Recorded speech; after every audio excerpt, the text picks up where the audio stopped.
shoutout po. Shoutout guys, welcome to my YouTube channel. Dito tayo guys, sasagutin natin si Tita Glo, no? At bakit lagi niyang kino-content o isinasama sa content niya itong si Kalingap Edo, no? Kung tutuusin, labas na si Kalingap Edo sa kanyang topic, no? Kasi ang sinagot niya dito ay yung mga nagko-comment diyan sa comment section daw, no, na wala naman siyang pinakita na comment, yung mga involved kay Kalingap Edo, no, at sa mga sponsor niya at tungkol dun sa kotse niya, wala naman siyang pinakita dito, no.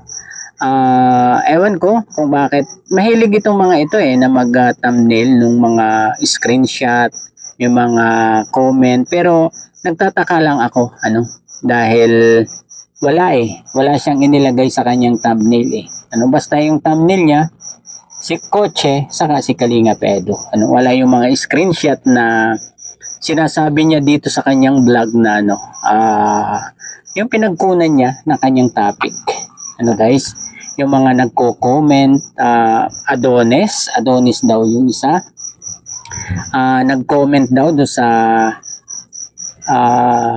live ni Hayat Zamora, guys, at sinagot daw nung isang sponsor, pinangalanan pa ni Lola Glo, yung sponsor kung sino, guys, Lydia Nabida raw, yung sponsor, yung sumagot na pinapalabas daw nung nag-comment doon na walang naibigay itong sponsor na ito, kay Kalingap Edo. So, ayun, dapat hindi na isinasama ni Tita Glo itong si Kalingap Edo dito. Dapat ang pinapagsabihin niya lang dito ay itong basher, Hindi na natin mapipigil yan, Ate Glo, yung mga basher na yan na kung ano-anong mga sinasabi, ang i-content nyo yung mga nag-comment na yan, ibalandra nyo yung mga mukha nila, hindi yung si Kalingap Edo ang inyong aatakihin. Pag inatake ng basher itong si Dalaga, ay si Kalingap Edo ang babalikan nyo. Ay bakit naman ganon, Ate Glo? Ganyan na ba ang galit nyo kay Kalingap Edo? Ganyan na ba ang galit nung kung may nag-uutos sa inyo na sponsor na atakihin itong si Kalingap Edo? So, sasabihin nyo pa na binaliwala ni Kalingap Edo itong mga sponsor? Hindi po ako naniniwala dyan, Siguro kaya umalis itong mga sponsor na ito dahil hindi sa kanila nagpapahawak sa liig si Kalingap Edo. Yan ang pagkakakilala namin kay Kalingap Edo. Hindi siya nagpapahawak sa liig. Kaya ayan, ayaw nyo sa kanya, ayaw nyo sa ugali ni Kalingap Edo, Kaya siguro nababato ninyo si Kalingap Edo ng ganyan. Dahil ayun nga, 'di ba? Asa na ba yung sinasabi nyong Gina Pablo, Sumusuporta pa ba kay Kalingap Edo yang Gina Pablo na yan? 'Di ba kung ano-ano na, ikaw na rin ang may sabi, Tita Glo, na sinabihan na ni Gina Pablo itong si Kalingap Edo na budol, 'di ba? So, sa palagay nyo, magtitiwala pa ba si Kalingap Edo sa mga ganyang sponsor? Tulad niya si Lydia Nabida na sinasabi nyo. So, kailan pa yan umalis dito kay Kalingap Edo? Matagal na po, Matagal na. At alam nyo, nung pagbili pati ng kotse ni Kalingap Edo, hindi niya nalimutang magpasalamat dito sa dalawang sponsor niya. Kaya kung yung mga nagko-comment dyan ay iba yung kanilang sinasabi, sana kung nanood kayo dyan sa vlog ni Kalingap Rab, yun na lang yung sasagutin nyo dapat, na nagpasalamat si Kalingap Edo doon sa dalawang sponsor niya na tumulong sa kanya para makabili ng sasakyan. 'Di ba? Gusto nyong mapakinggan? Ito po. Mahukay mo kaya ang bagay kasi hindi na parang hindi na normal to sa akin. Ang laking bagay mo. Thank you so much. Saka huwag salamat din ako kay Tita Lydia sa Tita Gio. Ayan, mga sponsor. Pasalamatan din sila po sa inyo. So, ayun po.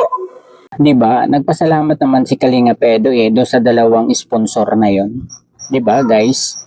So, ibig sabihin lang 'yan, hindi niya inako lahat yung pinambili doon sa kanyang kotse.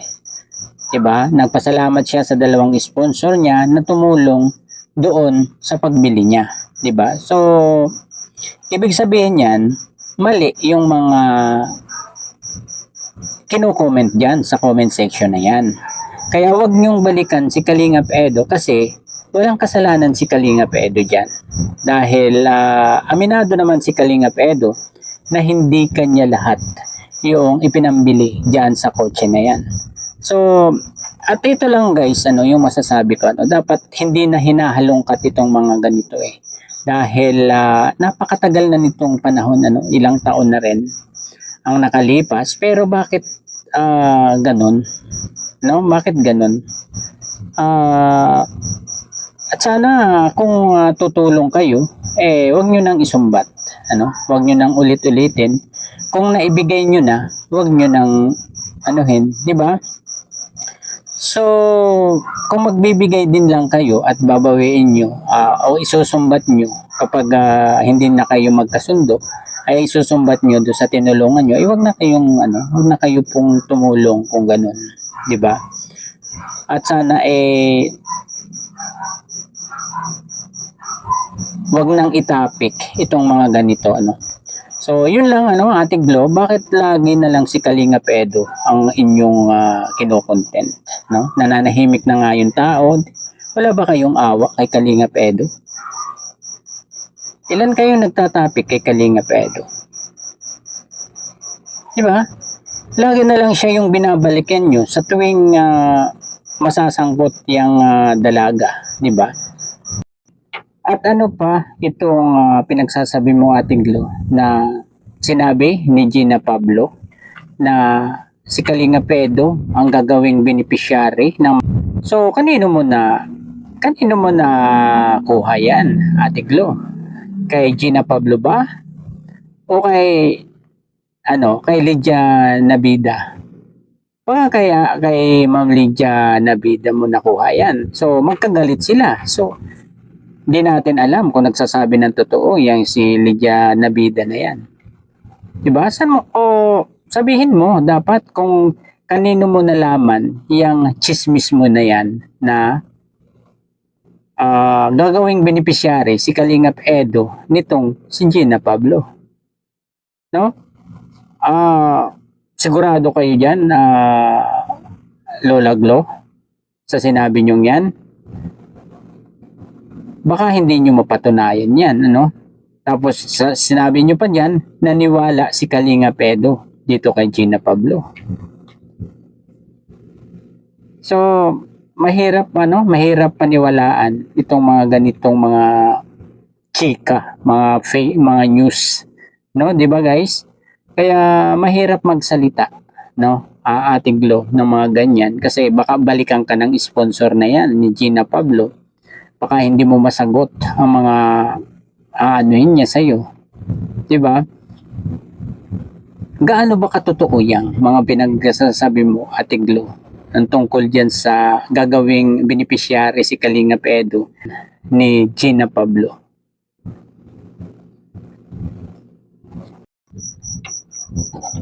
Siguro mas okay pa kung kinuha nyo yung yung screenshot na yan. Tapos kinuha nyo yung mukha kung merong mukha at inilagay nyo dyan sa thumbnail, no? Siguro mapapahiya yung mga nagko-comment na yan, Kung solid Edo yan, mapapahiya yan. Hindi nga kayo sigurado kung supporters nga ni Kalingap Edo yan eh. Siguro isa rin yan sa mga sumisira kay Kalingap Edo para may maitapik lang kayo. kunwari ko-comment dyan ng ganyan sa mga live nyo, pero ang totoong purpose niya ay sirain din si Kalingap Edu. So, wala tayong alam dyan, Ate Glo. Kaya, sana nag-imbestiga muna kayo. Inimbestigahan nyo muna yung mga nagko-comment na yan, At nanood muna kayo ng vlog ni Kalingap Rab, tungkol dyan sa kotse na yan, bago nyo itinapik, no? Ayan, di ba nagpasalamat naman si Kalingap Edu. So, anong doon na kinalimutan o inangkin ni Kalingap Edu lahat? No? Sana naman nag-review rin kayo muna bago nyo itinapik o bago nyo isinangkot si Kalingap Edu. Diyan.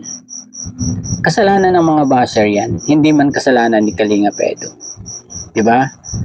So, ayun siguro hanggang dito na lamang po ang ating pagre-reaction dito at pagsagot kay Ate Glo, no? Sana itigilan niyo naman si Kalingap Edu, hindi na nga umiimik yung tao. Ayan na nga kung ano-ano na nga lang yung ginagawa niya, para malibang siguro dahil sa dami niyong nagtatapik sa kanya, Hindi niyo siya tigilan. Ayun, hanggang dito na lamang po. Bye-bye. God bless po sa lahat. Peace.